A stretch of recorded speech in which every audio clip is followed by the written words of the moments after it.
والتين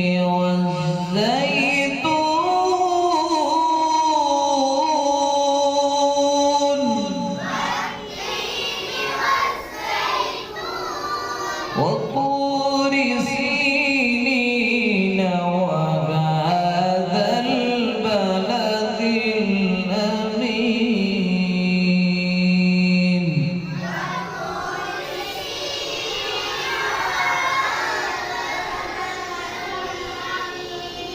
لقد خلقنا الإنسان في أحسن تقويم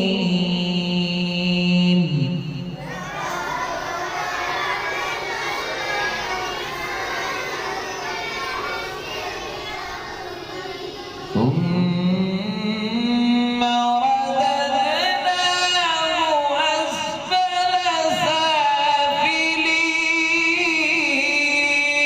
سافلين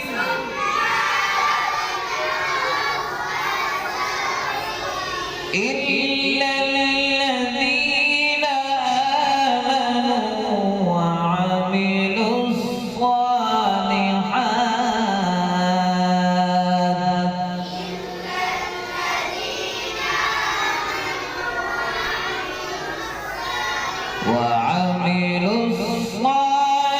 الصالحات فلهم أجر غير ممنون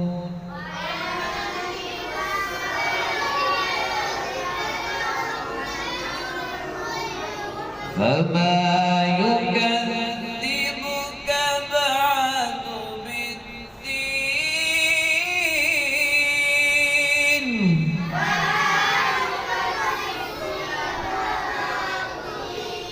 فما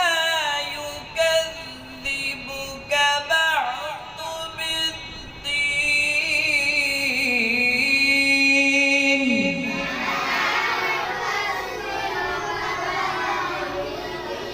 أليس